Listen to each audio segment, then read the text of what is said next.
Okay. Wait. Okay. Welcome everyone. To the webinar lessons from my career journey from Dr. Baptiste. My name is Amanda Godoy, and I'll be chairing this webinar on behalf of Phoenix Med. Just wanted to give you guys a little introduction to the Phoenix Med Fellowship. So we are an international community of medical students and junior doctors from Cardiff, Namibia, and Zambia.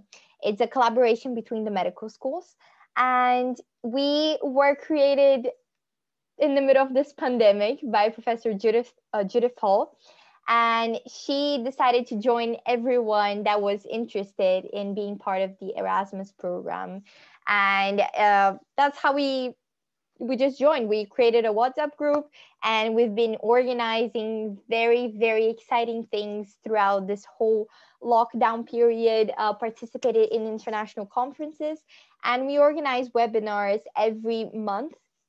So stay up to date to our Facebook page and our Twitter also, and our YouTube page as well, because we're posting a lot of content there. Uh, we really believe that this group provides an unique opportunity for international fellowship and collaboration across continents. And we also try to promote health education. We're connecting individuals through these lectures and webinars. And we host a variety of social events as well, which is we're going to be very happy to have you participate in the end of every month. This is a new addition to the Phoenix project, to the Phoenix family.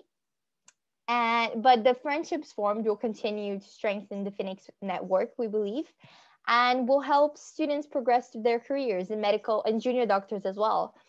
So it was due to Judith Hall's initiative that this fellowship was created, and we're just like very excited. This group is now led by the students and the junior doctors involved, and we also have the support from the Phoenix Project staff, and we have several plans for the near future. And yeah, we're just very happy to have you here today on this Saturday evening.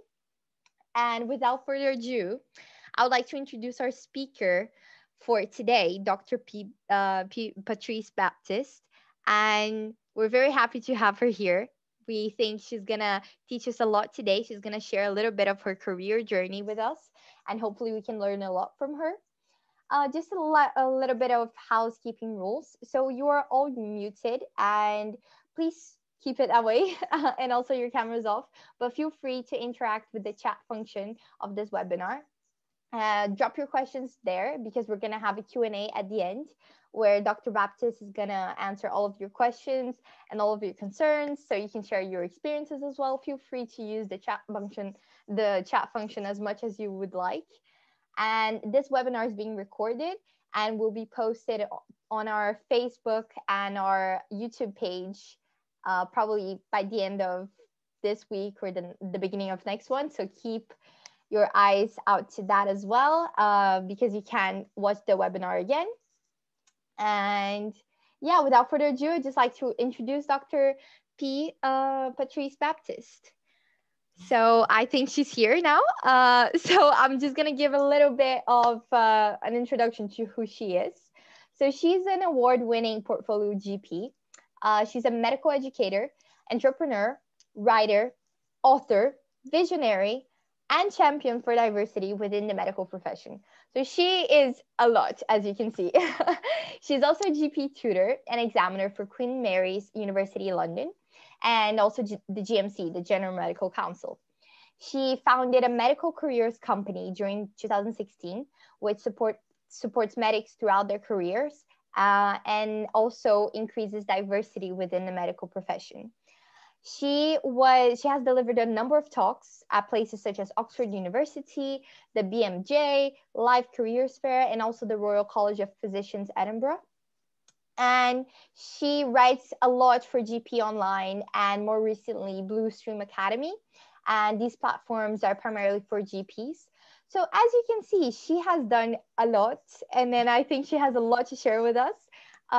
So the stage is all yours, Dr. Baptiste. And thank you so much on behalf of Phoenix Med. No, thank you. Thanks for that lovely introduction. Okay, so just get my slides up.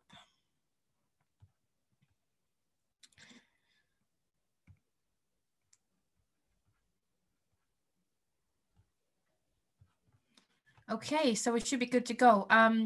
So yes, I'm Dr. Baptiste. I will apologize. I've just asked for someone to bring me my charger for the laptop because I've noticed the battery is going to kind of die, but I've still got enough, so it shouldn't cut out. But if you hear some background noise, it's because I'm getting the charger connected. Okay, so yeah, like you heard from Amanda, I will be taking questions at the end. If we do run out of time, I will keep a close eye on time, but if we do run out, I will be happy to have any questions emailed to me so I can answer them at a later date. So I will endeavor to answer all the questions. Okay, here's my charger. Thanks. Okay, just 2 seconds, sorry. No worries. I think it's good that we have a charger, as a backup. I would hate for it to just die. Yeah, we would all, we don't want to lose you in the middle of the webinar. It's in, so we're good to go. Okay. All right. Just need to figure out how to change the slides. Okay, so I put this slide here before I start my presentation because this is kind of what I go by, and this is the motto of Dream Smart Tutors, really. It's all about dreaming big, thinking smart, working smart, and always inspiring other people. So that's what I kind of go by, and I think it's important to start off with that. So just to start off with a background about who I am, like you heard, I'm a portfolio GP, or I have a portfolio career. So what does this mean? So having a portfolio career basically means that you have a number of different careers or interests and you do them all at the same time. So they're all running simultaneously. So I spend the most of my time in clinical practice as a GP, a salary GP. So it means that I'm employed by a particular GP surgery. And then I also do a number of other things that you heard, like writing, speaking, medical careers company, and so on and so forth. As you can see from the list, yes, I'm a medical educator. I examine medical students as part of their OSCEs, Queen Mary University, and more recently, I'm a GP tutor, again for Queen Mary University. Last year, I became a GMC examiner. So this is basically I examine doctors who have qualified abroad and want to work in the UK. I'm a writer, like you heard, for a number of a number of GP platforms. I'm also an author of a book for aspiring medics. I'm also, I would say, a poet, but that's going along the creative side. Entrepreneur, I have founded a medical careers company, and through that company, I do a lot of work to try and improve and increase diversity within the medical profession. So that's kind of me in a nutshell. I'm always open to connecting with, loads of different people. I'll speak about networking later on, and I believe in the power of networking. So you can follow me on any of these channels. I'm always open to connecting. If you do want to know much more about me and my journey, I do have a YouTube channel, which you're more than happy. You can see I'm tired, which you can check out. Okay, so let's talk a bit about my career journey. So I went to a state school or comprehensive school, so it's publicly funded. And through that school, I felt that I didn't have many opportunities really to get into a competitive competitive program such as medicine. However, I did get into UCL and I graduated in 2013 and began my career as a doctor. I started working as a foundation doctor. I'm not sure how many of you do know because it's more of a global seminar. In the UK, you graduate your medical degrees, average duration about 5 years. And then once you complete that, you're a doctor. And then you have to do 2 years working in the NHS, and that's foundation training. So you do FY1 and FY2. So I did that. I think at this point, it's probably good to stop and just talk about some of the lessons that I learned along the way.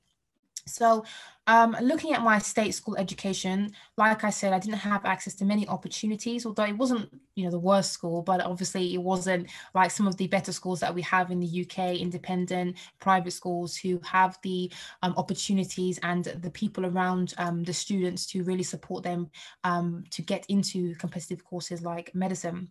So for me, I always wanted to be a doctor, and having a focus, which we can see as lesson number one, really helped me kind of strive and do the best that I could, even in an environment such as the school that I was in, and even the wider area that I grew up in, really. I think I was quite fortunate in the sense that I always knew who I was. I always knew my personality. And I think that's one of the things I would say to you. If you're not sure the type of person you are or what your strengths or weaknesses are, I would say that you really need to kind of look into that now, whatever stage you're at, because you need to really know yourself. And also that will help you in terms of doing carving out your own career, whether that's a portfolio career, whether that's a medical career, or even a non-medical career, whatever career path that you want to undertake. It's really important that you know who you are. Work smart. So I think I worked really hard, which you have to work really hard to get into medicine or any profession, high pressured environment, and working as a doctor. But I feel that I worked too hard. Looking back, I feel like I could have worked much smarter in terms of my study methods, in terms of who I had around me, in terms of study groups, etc. So that's what I would say. I would say there are so many different things that you can use to make sure that you really excel in your studies or in your medical training. So try and endeavor to work smart versus slogging all these hours when really you don't have to be doing that. Stay positive. I often talk to many people about how I'm not the most positive of people, but over the years I have learned that actually you need to be really, really positive. It's about having a positive mindset, and this way you can really overcome a lot of challenges, a lot of obstacles along your way. So having a positive mindset is really crucial to career success. And don't worry. Again, looking back, I'm naturally a worrier anyway. But looking back, I feel like I worried about so many little things when really I could have spent so much of my time enjoying life. So please, things generally do work out in the end and on the most part. So please don't worry. I think, often in life we spend a lot of time just worrying about loads of things that really aren't important. So especially in medicine. So please try not to worry too much about things. I'm sure wherever you are on your journey, you're doing just fine. And speak up more. That goes for you as a person, whether you see something that is affecting you that's not quite right, or even in medicine, there are certain cultures that exist, and I'm sure that that goes across and transcends across countries, across continents. And so it's important that you speak up for your peers, you speak up for your colleagues, and I think that's how we can initiate change. So I would always say speak up more, try to I know there are many personalities out there, and some people are very shy, but honestly, I think it's important for the greater good, to help your colleagues, to help people coming after you. If you speak up when you see things, whether that's something that's not quite right or something that's just completely wrong, I think it's important to speak up and give feedback. So for instance, if you're on a placement and it's not quite right, or you didn't get the support that you need, it's really important that you speak up and you give that feedback so that people can change things. So these are just a few lessons. I could talk much longer about this part, but I feel these are some of the lessons at this stage that I wanted to share with you. So during my foundation training, I was a bit disillusioned, really. So I had an idea of what a doctor was. Of course, I went to medical school and I was on the wards and I was in the hospitals and had clinical placements, and I saw the foundation doctors and the consultants working. But I feel like there were just many things I didn't know and I didn't understand until I started working as a doctor, good and bad. So towards the end of my second year, I was, I'm sure you can imagine working as a doctor, especially as a junior doctor, working long hours. I felt that I was burnt out. I felt that I was exhausted emotionally, mentally, physically, you name it. I was just tired. And so towards the end of my second year, I became physically ill. I had, I think, a stomach bug or something like that. And that forced me to stop and have a look at where I was on my career path. And it was at that point that before then I actually considered taking a year out of training, which most people do anyway. So it's quite a normal thing now, becoming more normal to do. And it was at that point that I decided to just take a break and just reevaluate where I was. I thought maybe medicine wasn't the career for me. I felt very lost. And this is coming from someone who wanted to be a doctor since they were 4 or 5 years old. So for me, I felt like, oh my gosh, what am I going to do now? I've spent all this time, working really hard. I'm now a doctor, but this is not really how I envisioned it.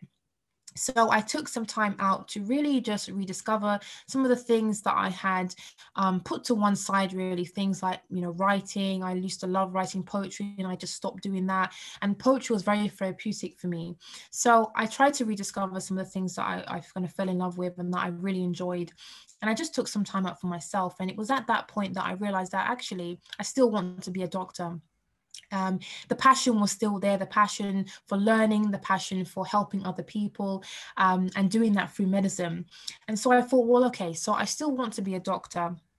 How am I then going to go back into the NHS, into this system that I feel is the problem? So the problem's not me, it's what is I'm in. It's the system I'm in. So I thought, well, okay, I had a look at some specialties, and I saw that they were general practice. And like most medics, when you're in medical school, you don't really consider general practice or family medicine. It's a career that often many people kind of talk negatively about. And I don't know why, because I feel like it's a great career, which I'll probably talk about later. But I didn't really consider it. I considered kind of every other specialty other than general practice. And it was during my year out that I thought, actually, general practice suits my personality. It suits some of the things that I feel that I can achieve and I want to achieve in medicine. I feel like I can be the doctor that I want to be and that I can be in general practice. So I chose general practice, and I applied to the GP training program and got a place, and it was 3 years. And then I qualified last year and started my journey as a GP. So if we just look at this part of my life, the first thing I want to share with you is that it is okay to feel lost. We don't always have the answers, it's not always going to be a linear trajectory. There are going to be times when we question the decisions that we make, but that's okay. And sometimes we have to stop and we have to reevaluate things. And then sometimes it works out for the better. So if you are feeling lost at this point, or you're feeling unsure for, even if it's not just about medicine, it could be about something completely different. It's okay. We don't always have to be put together and everyone looks successful, but there are many times when they've had failures on their path. So it's okay to feel lost if you feel lost at this particular point in time. One of the things that I did when I was taking my year out of training was networking, and networking is very important. In medicine, we often get lost in this medical bubble. We become, I like to say, institutionalized. And we often forget that there is a whole world out of medicine. And the first time I really networked was when I did my BSc. So I took a year out of training, which was out of my medical school training, which was compulsory at the time, to do another degree. And it was at that time that I joined loads of other societies, non-medical societies, and I made loads of friends who were studying humanities subjects, and I really found that my horizons were broadened. And that was the first time I really networked. And the second time I networked was during my year out of training, where I went to loads of non-medical events and medical events, and I just had conversations with people. And for me, I like talking to people, and probably why I like general practice so much is because I like to hear people's stories. When I was at medical school, I would hang around with some of the graduates because they had these such amazing lives before they became medics. They had these careers and they had all these jobs, and I had just gone from school to medical school and I felt I was very boring. So I love to hear people's stories. And when you network, you develop loads of skills, but you also meet loads of different people and you can learn from them, and also you create contacts. And I'm sure you've all heard of that saying where your net worth is your network, and that is so true. So my top tip here, and one of the lessons that I've learned, is to network and also to seek out opportunities. In recent years, I've had a lot of opportunities come to me, like this amazing conference, but in the beginning, it wasn't always like that. No one really knew who I was. I didn't have a big social media, well, I still don't have a big social media presence, but I didn't have a big social media presence. I certainly didn't have the followers that I have or the connections that I have now. And so I would spend time, especially with my writing, I would spend time submitting loads of different articles, reading loads of different articles, surveys, research, and just submitting things to loads of different places. And that's how I basically started my writing career. It was through seeking out opportunities, emailing people, connecting with people, that's where my kind of portfolio career started to come about, because I would actively seek out opportunities. So that's what I would say to you. Send emails out, put yourself forward for things, because actually that's how you're going to develop your career and create that career that you want for yourself. Opportunities in the beginning don't necessarily come to you. So I would say you have to actively go out and search for them. Be creative. Again, goes back to being a medic. We often get lost in this medical bubble, but some of us, or a lot of us actually, which I found over the years, is that we are very creative people. We have to have all these extracurricular activities and hobbies to get into medical school. And then when we get into medical school, or when we become a doctor, we kind of lose all of this. But actually being creative, I would argue, helps you to be a better doctor. It helps you have that time away to, recharge and regenerate yourself so that you can help and truly help other people. If you're constantly doing one thing, for me, I get bored quite easily, which is why I have a portfolio career. I love this variety. If I was even just doing writing or even just doing speaking, I think I would just be bored and I wouldn't give it my all. Whereas when I have a number of different things always on the go, I feel that I can give my best and I'm always refreshed and recharged. So being creative, like even having my YouTube channel, that actually helps me, be a better doctor or be a better writer or be a better speaker. So I would say be creative. And if you're not naturally creative, I would say choose one thing that you would say is creative and try and invest some time in developing that. Enjoy life. I spent a lot of my year out of training being a bit grumpy, really. I felt lost. I was depressed. I was like, where am I going with my career? I joined LinkedIn. I could see all these people on LinkedIn with all these like amazing CVs. And I was just thinking, gosh, where am I going? And actually, I could have spent the majority of that year just enjoying where I wasn't, or where I wasn't going, So I think sometimes we just get caught up in success. We always want to have this idea of what is successful in our heads, and then we just forget to be in the present. And one of the things I say to people is that you should just be in the present. And I often have to remind myself, be in the present, enjoy where you're at the moment. Life is a journey. It's not a sprint. It's not a race. It's a marathon. Maybe, you have to just take your time, enjoy where you're at, and don't compare yourself to other people. Upskill. Again, I would say, you don't really know sometimes where your career is going to take you, but building skills along the way, whether that's, with formal qualifications, I would say is really important to help you. Because even say, for instance, you left medicine, which is okay to do, we can change careers. You will have developed so many skills that you can take to something else. So I would always say upskilling and developing your skills, developing your CV, developing your portfolio is something that you should always do. And always try and contribute to society. That's something I've always tried to do, whether that's through volunteering, whether that's through my company. I always try and be a positive member of society. And so that's what I would say to you. You can be, of course, a positive member of society being a doctor, but outside of medicine, I would argue that you should still try and contribute in some way. That's just my opinion. You may not agree, but I would say always try and look for things where you can always give back, even if it's something small, because we're all busy. But even if it's something small, even if it's just giving up an hour out of your week, I would say always try and be that positive person in the world. Okay, that's enough about my wise words. So now I'm going to talk you through a little bit about my portfolio career. I have spoken about it briefly anyway, so you probably have an idea anyway, but in terms of my own career and how I created it or carved out my portfolio career, like I said, it was during my gap year where I went back to who I was, because I always say, before I was Dr. Baptiste, I was Patrice. I had all these interests, all these hobbies, and I feel like they just kind of got lost by the wayside when I started working as a doctor. So I went back to writing poetry.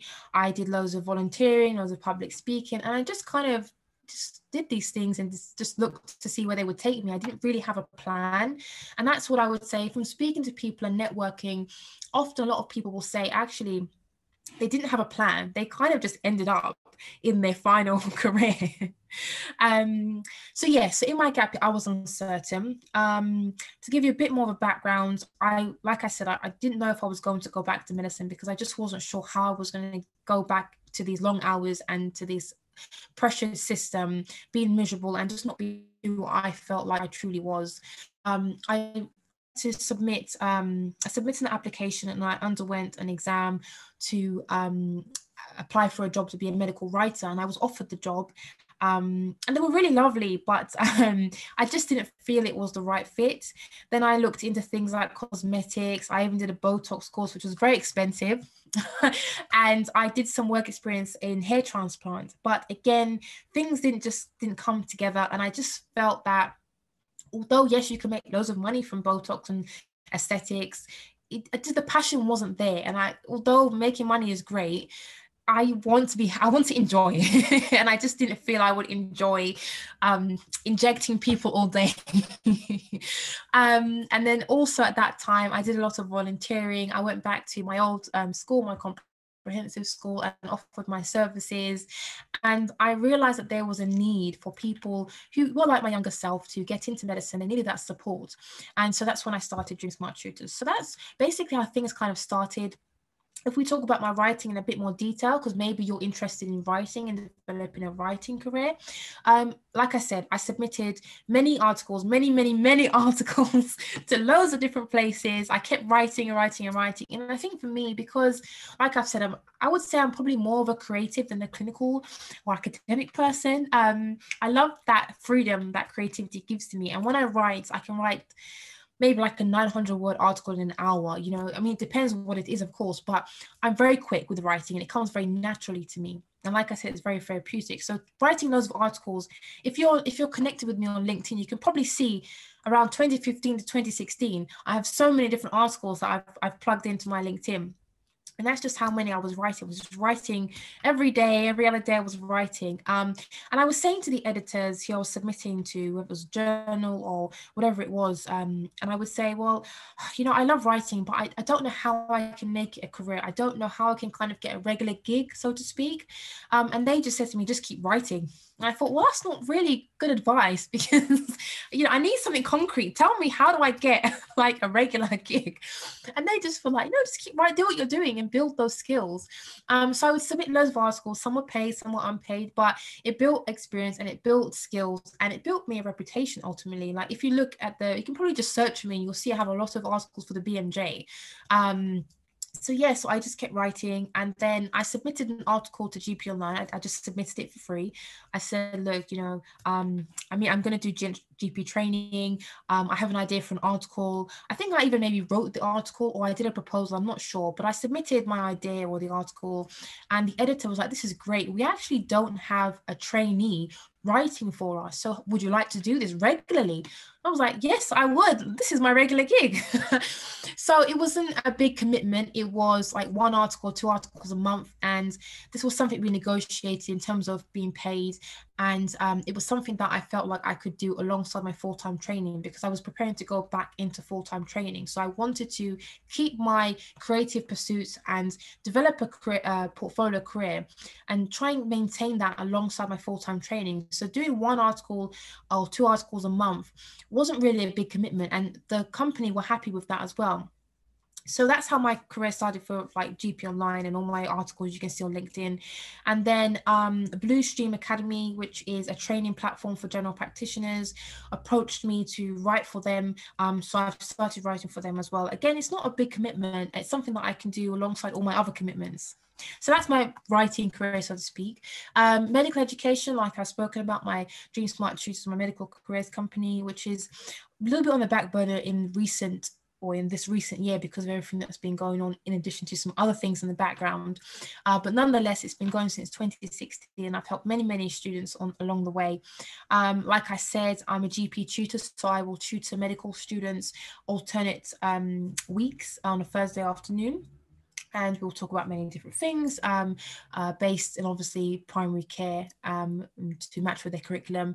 And then I have also examined medical students as part of their OSCE exam. So that's throughout the whole year. So that's year 1 to year 6 for Queen Mary University as well. And like I said, the GMC, I had to apply to be an examiner around this time last year. And then the BMJ contacted me to review some manuscripts. The first one was about diversity. So they contacted me. Someone had submitted a manuscript, an article, and they wanted to enlist my help to review it to see if it would get published or not. So that's basically what that means. Yes, so public speaking. So again, public speaking, I enjoy speaking. I enjoy talking about a number of different topics, like today. And yeah, I've been all over the place speaking, really. Again, some people have seen me, whether that's on social media or I was a finalist at some of the awards during my year of training to do with my medical careers company. And then people have contacted me and asked me to speak. I've also put myself forward for speaking. So for instance, with the BMJ Live, I was a delegate, I think. So every year I would go as part, you get study leave when you're in training, and I would always request study leave for the BMJ careers fair. And when I was, I think a few years ago, I went as a delegate and I was looking at some of the workshops and they were really good, but I thought, well, I'm sure I could do one of these workshops. I don't think it's that hard. I'm sure I have something that I could offer to the delegates that are coming maybe the next year. So I sent an email to someone and they said, oh, you know, your story sounds really good. Let's have a phone call. So I spoke to them. I said, look, I'd love to speak about this, which was portfolio careers. And they said, yeah, that would be great. I'm sure our delegates would be interested to hear about portfolio careers, about your journey. Your story is a very interesting one.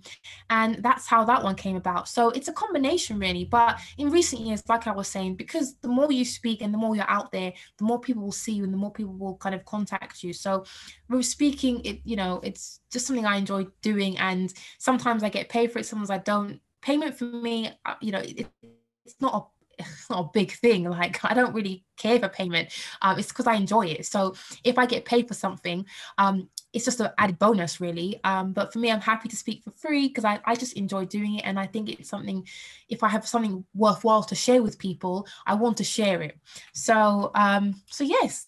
So I'm just looking at the time. I think that was probably perfect timing. In terms of final words of advice, I think I've covered everything, really. I would just say be kind to yourself, because often we are very hard on ourselves, especially as medics.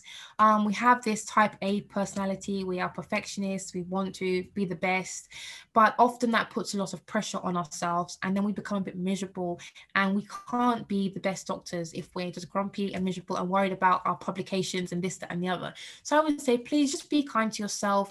Life is a journey and you should enjoy, even if you're not going through a great period in your life. Try and take some lessons from it, because as I've shown you, there were times when I wasn't particularly happy, but I learned a lot from it, and now I can share it with you. So that would be my final words of advice. Thank you And I think we can so take much. questions. Thank you so much, Dr. Baptiste. Like, I think this is so important, as you mentioned.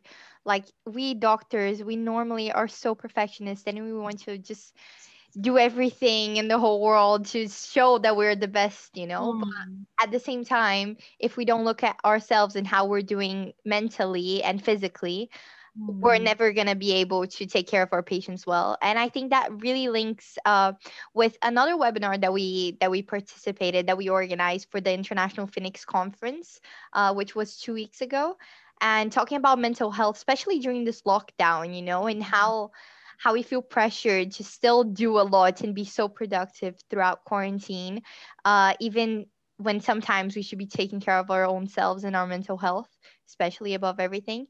So thank you very, very much for these words of advice. We've had a question from Vivienne, saying, how are you practically balancing it all? Find that maybe a bit challenging, especially when you're gifted in more than one art. How do you prevent being a jack of all trades and a master of none, as they say?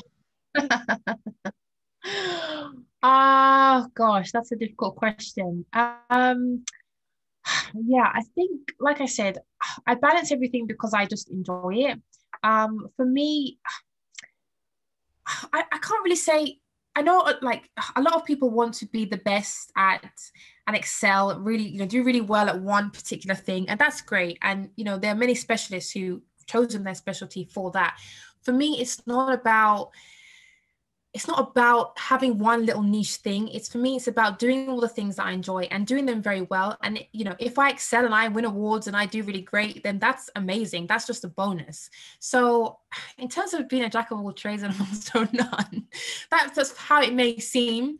But if I'm happy doing something, that's the important thing. And that's why I would say do what you want to do and do what makes you happy. And people are always going to have opinions, but it's really, if you can sleep at night, then that's what we are, that's what you want, isn't it? So for me, it's difficult to balance loads of things, but like I said, because I enjoy it, and although I do, of course I want to be successful in loads of different things, but for me it's just about, where does it go, where, how can I have fun doing this? I think I spent a lot of my life, I'm still very young, but I spent a lot of my medical training, just thinking that I'm not as successful, and just always striving for this thing that I just can never reach, and it's like that sometimes. People have 50 publications and still they want 50 more. How many more will it take for you to be satisfied? So for me, it's, if I'm happy where I am at the moment, for me, that's the important thing. So I hope that answers the question. I feel like I went a bit off tangent. I think it's a very good point. I just feel like we're never satisfied with what, like, where we are Mm. at the moment. And I think it's, in a way, it's good because we're always striving for more, and that's what keeps us alive, basically, and being Mm. better humans and better people. But at the same time, we have to recognize our small achievements and, like, be Mm. grateful for who we are today, and recognize that we're great who we are. So very, very well pointed out. We had a question from Anthony. He's saying that is amazing and an honor to hear from you. And Oh, what is your advice to those whom, after losing the passion, but could not find it back like you did? Like, how can one identify the suitable specialty, especially with the extensive variety out there? So first about I think it's about, yeah, losing the passion but not finding it back, and then after, how choosing the specialty with the extensive variety out there. so choosing the specialty comes with research. I think you just have to, get experience and do research in a number of different specialties, to really decide if it's for you and matching your personality. I think if you have lost that passion, then I'm sorry, you've lost it and you can't get it back. If you're speaking about your situation. I think if you've lost a passion in anything, then you shouldn't really do it. I think you need to maybe take a break, like I did, and just don't put pressure on yourself. Just see where things take you. Experiment with loads of different things, network, speak to people, and just trying to put so much pressure on yourself. It's okay to leave medicine. I think a lot of us, we pick a career and we think we just have to stick to it for the rest of our lives. There may come a point when, I don't know, I'm 40 or 50 and I decide, actually I don't want to do medicine anymore. I want to, I don't know, travel. I don't know. I want to be a travel, write about traveling, be a travel blogger. It's okay to change careers. It's okay to leave medicine if it's not doing what it once did for you. If you're not having that passion, why would you keep doing something? Yes, it's not always straightforward to leave a career because you may have commitments, you may have a mortgage, you may have a family to support, or it may not be that easy for you to walk away from because you've invested so much time. But I think it just comes back to, being true to yourself and thinking, a lot of people use this, if I wasn't here tomorrow, or if I knew I had X amount of days to live, would I be happy with what I'm doing now? Would I be okay? So I think we may not want to use death, but you see my point. I think, we have one life, and if you're not passionate, and if you can't find that and you can't regain that, then you really need to question if this is the right career for you and if you're on the right path. So that's what I would say to that question. Very, very well pointed out. I think that it's just so, well, hard work is very, very important, but as long as you're passionate about something, that will make you exceed in everything that you do. So, and I feel like passion is also dynamic in a way. It changes throughout your life and your experiences, Mm. and that's okay. As long as you're able to trace back where you want to go, your purpose in a way, then you're set. We also had a question from Robert saying, "What sorts of networking opportunities would you suggest to meet people in the medical profession?" In the medical, well, so there are, in medicine, the good thing is that there are always loads of conferences. There's always something going on in medicine. And it's really what you are interested in and what you will see will bring you value. And it may even be just something that you say, well, that looks like something maybe I wouldn't necessarily go for. And so I'm going to go for that. So I would always say courses, conferences, workshops, just, of course, it's more online now, but I would say just having a look around. There's always things on social media, and it's really just about trying to connect with people, even through social media with like LinkedIn. There are many medical professionals on there, and it's really just, trying to connect through those different platforms, really. Yeah, I feel like social media at like right now, it's the perfect way for you to meet new people in the profession and network. And Phoenix MedEd is also here for that. So if you're interested, go to our Facebook page. We also have a Facebook group for our community, Phoenix MedEd community, and participating in this webinars, meeting new people, meeting new doctors. I think social media right now is the time for you to just enjoy as much as you can to like connect with people all around the world. Thank you. And then we have a question from Vishal. So, could you tell us more about family medicine as a career in terms of pay, job satisfaction, free time, etc.? So I have a few YouTube videos about this. So you should check it out. In a nutshell, again, it depends on your personality and what you want out of a career. For me, like I said in my year out, I was very frustrated by hospital medicine. I felt like I didn't have the time to really get to know my patients. I was always under pressure. There was always staffing issues. I kept moving around hospitals, departments. Every time I would get to know my team or know my patients, I would move again, and I found that very frustrating. Also, the long hours, I felt I was always tired. I don't mind working weekends, I don't mind working nights, but I felt like because of the staffing pressures, I was constantly on call. I just felt like I didn't even know sometimes if it was day or night. I was just on like a treadmill, and I didn't really want to live my life like that.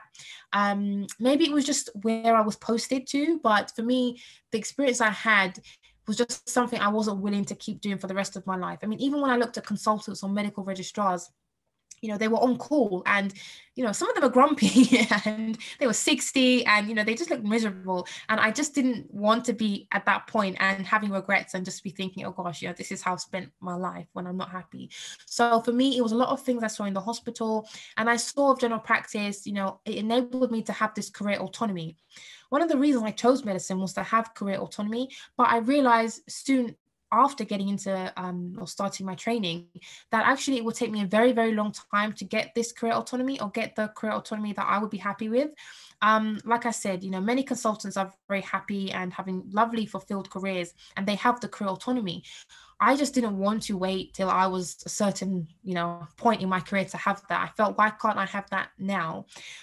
So for me, career autonomy, work-life balance, getting to know my patients, having this long-term doctor-patient relationship that I felt I could just never achieve in the hospital, which is a combination of things that I felt I could gain from family medicine or general practice. The pay is very good. I mean, again, it depends on how do you say what is good. I think you can have a very good quality of life in terms of the pay that you do get from being a general practitioner, even if you're working part-time like myself. Like, it just depends on how much you want to put into something. I could work full-time, I could work weekends, I could work nights. You can do that in general practice. I just don't want to do that. I think I'm quite happy working part-time.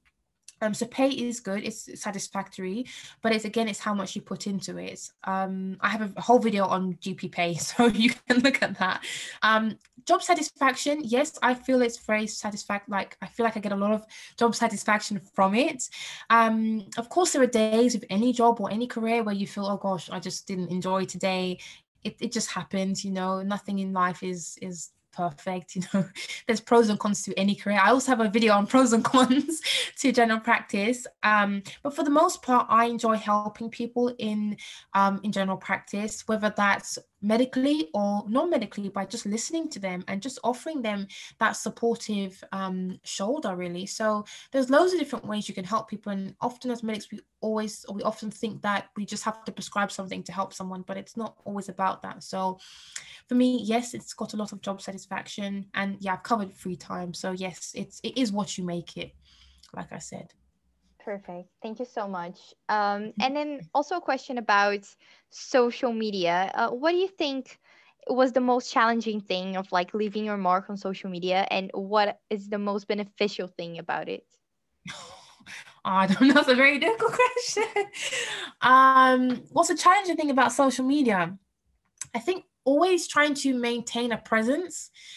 Like, I didn't grow up, I'm not of that generation where I was born into, computers and technology and social media and Facebook and all of this. So for me, I find it very difficult to continuously use it to engage with people, if that makes sense, like posting and all of that. I enjoy it, but I'm more of the generation, or more of the person where I'm just living my life and I don't have to take a photo to like prove it or show that I'm living my life. So I feel that's one of the challenges for me, to constantly update my social media and make sure that I'm interacting with the people I'm connected with, because for me that's important. Like, if I connect with someone, I want to speak to them, I want to know about them, I want to network. How could I maybe help them, how could maybe they help me? So for me, I think that's one of the challenges. One of the benefits is connecting to people, like I said, and just networking and hearing people's stories. I've met a lot of interesting people through social media. I've had a lot of opportunities through social media.